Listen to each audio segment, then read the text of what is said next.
तो survivor series 2021 WWE का next PPV होने वाला और जो मेन इवेंट मैच होगा वो होगा हमारे डब्ल्यूडब्ल्यूई चैंपियन बिगी और रोमन रेंस के बीच में। एंड आई नो ऐसे बहुत से लोग हैं जो कि इस मैच के लिए बिल्कुल भी एक्साइटेड नहीं, क्योंकि सभी जानते हैं कि इस मैच के अंदर रोमन रेंस की विक्ट्री होगी।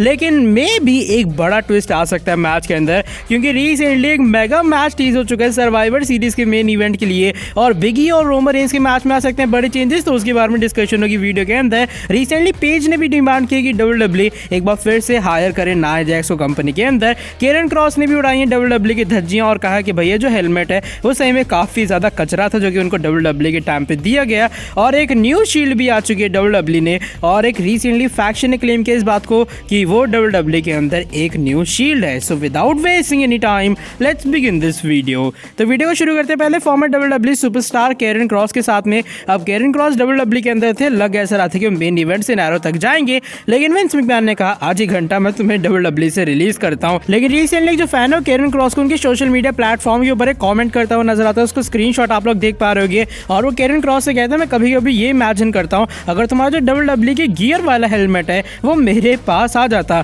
तो केरन क्रॉस इसको लेकर रिप्लाई देता है और वो कहते हैं कि भाई वो जो शिट सा हेलमेट है वो एक्चुअल में किसी को भी पसंद नहीं आएगा, इवन कोई जो बंदा है उसकी केयर बिल्कुल नहीं करने वाला। इसका सीधा मतलब ये जो केरन क्रॉस है वो भी साइड है कि अगेंस्ट थे जब डब्ल्यूडब्ल्यूई के अंदर उनको वो हेलमेट वगैरह पहनाया गया। आपके हिसाब से ये सही में केरन क्रॉस की चीज को पूरे अटायर को फिट बैठती थी या फिर नहीं? आपके हिसाब से क्या डब्ल्यूडब्ल्यूई ने वो जो चीज है वो सही की या फिर बेकार की? अपना ओपिनियन आप लोग शेयर कर सकते हो कमेंट सेक्शन के अंदर। आज की जो हमारी नेक्स्ट अपडेट है वो इस बार जुड़ी है न्यू शील्ड के बारे में जो कि मे भी आ चुकी है डब्ल्यूडब्ल्यूई में। अब ये बात कहना मेरा नहीं है, एक्चुअल में बात कहना है टॉप डाला का जो कि एक्चुअल में हिट रो की मेंबर है और हिट रो भी फिलहाल स्मैकडाउन के अंदर है, जिनमें बी फैब अब नहीं उन्हें रिलीज कर दिया गया, लेकिन फिर भी अभी फिलहाल 3 मेल स्टार है हिट रो के पूरे फैक्शन के अंदर। होता है कि रिसेंटली टॉप डाला का इंटरव्यू होता है, इस इंटरव्यू के अंदर टॉप डाला कहते हैं कि भाई जो उनका फैक्शन है हिट रो जब वो एनएक्सटी में था उसे हमारे जो फॉर्मर एनएक्सटी के चैंपियन रह चुके हैं नॉर्थ अमेरिकन वाले जिनका नाम स्वेर इशकॉट था वो हमें लीड करते हुए नजर आ रहे थे। लेकिन जब से मेन रोस्टर के अंदर आई स्मैकडाउन के अंदर आई हिट रो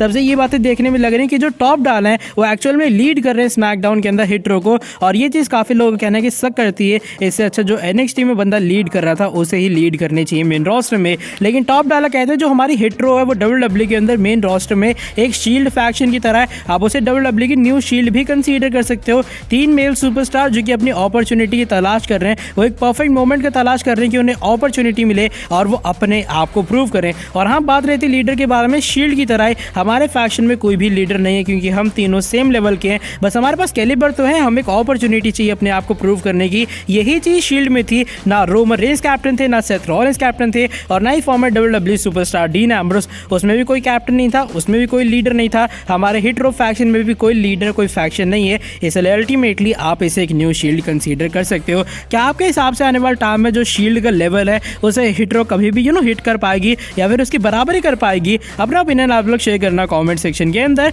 आज की जो हमारी सेकंड लास्ट अपडेट है वो इस बार जुड़ी है पेज के बारे में, और रिसेंटली हमारी फॉर्मर चैंपियन पेज ने भी कहा है कि भैया नाया जैक्स को डब्ल्यूडब्ल्यूई के अंदर वापस लाया जाए। अब मैंने देखा जब डब्ल्यूडब्ल्यूई ने नाया जैक्स को रिलीज किया तो वैसे रिलीज के कारण डब्ल्यूडब्ल्यूई को थोड़ा बैकलैश का सामना करना पड़ता है, लेकिन यहाँ पर नाया जैक्स की जो केस है उसमें सीन पूरे तरीके से डिफरेंट था, बल्कि जो फैंस है अप्रिशिएट कर रहे थे कि फाइनली थैंक यू आपने एक बॉच नाया जैक्स को डब्ल्यूडब्ल्यूई से रिलीज कर दिया। और एवा मैरी वाले में भी सीन एकदम सेम ही था। यहाँ पर भी उनका कहना यह था कि एवा मैरी रेसलर नहीं कर सकती है, वो एक एक्ट्रेस बन सकती है, वो एक हॉलीवुड के अंदर मूवीज में काम कर सकती हैं, लेकिन एक रेसलर बनना उनके बस की बात नहीं है। लेकिन होता है कि रिसेंटली हमारी जो पेज है उनका थोड़ा अलग सिनेरियो, थोड़ा अलग पॉइंट ऑफ व्यू है, और जो पेज है वो डब्ल्यूडब्ल्यूई से डिमांड करती है एक बार फिर से हायर करने की नाया जैक्स। होता है कि जो पेज है वो अपने ऑफिशियल ट्विटर अकाउंट के थ्रू इस चीज की हमें डिमांड करती हुई नजर आती है। उसका स्क्रीनशॉट आप लोग देख पा रहे हो, यहाँ पर वो एक फोटो भी पोस्ट करती है नाया जैक्स के साथ में, और वो लिखती है ब्रिंग बैक नाया, और हैशटैग उनका कहना यह है कि भैया नाया जैक्स और डब्ल्यूडब्ल्यूई एक बार फिर से हमें हायर करती हुई नजर। जो फोटो है वो भी आप लोग देख पा रहे हो,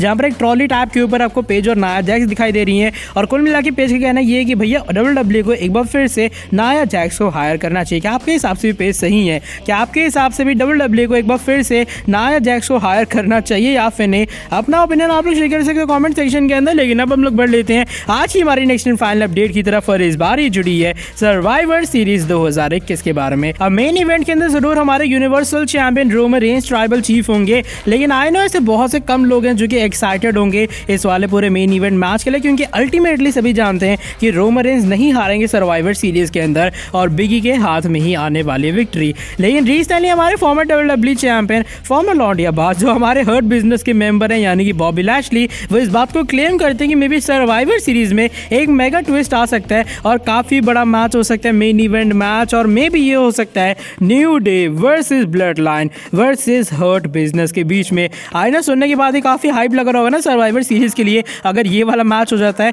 होता कि लैशली का रिसेंटली इंटरव्यू होता है और लैशली बात करते हैं किस तरीके से सर्वाइवर सीरीज का जो मेन इवेंट है वो ऑलरेडी सेट हो चुका है, वो universal champion versus WWE champion होगा, वो बिगी और रोमन रेंज के बीच ही होने वाला है। लेकिन लैशली कहते हैं उन्होंने देखा पिछले हफ्ते का स्मैकडाउन जहां पर रोमन रेंज ने पूरे तरीके से कोफी किंगस्टन और एक्सेवियर वुड की धज्जियां उड़ा के रख दी, और उस एंगल को देखने के बाद लैशली को ऐसा लगता है कि अब जो पंगा है वो रोमन और बिगी के बीच में नहीं है, बल्कि अब जो पंगा है वो पहुंच चुका है ब्लड लाइन और न्यू डे के बीच में। और साथ ही में लैशली कहते हैं कि WWE जो है वो न्यू डे और ब्लड लाइन के बीच मैच दिखाने वाले सर्वाइवर सीरीज के अंदर, तो भाई इस मैच से आप बिल्कुल भी हर्ट बिजनेस को दूर रख नहीं पाओगे, और जो हर्ट बिजनेस है वो जानबूझ के पंगे लेने वाली है, और अल्टीमेटली ये जो मैच है वो बनने वाला है लैशली की पूरी Hurt Business versus Roman Reigns की ब्लड लाइन वर्सेस बिगी की न्यू डे के बीच में। यानी कि एक ब्लॉकबस्टर ट्रिपल थ्रेट मैच आपको सर्वाइवर सीरीज का मेन इवेंट होता हुआ नजर आएगा, और हर्ट बिजनेस डेफिनेटली उस मैच से विक्टोरियस निकलने वाला है। क्या आपके हिसाब से WWE आखिरी टाइम पे ये वाला ट्विस्ट ला सकती है?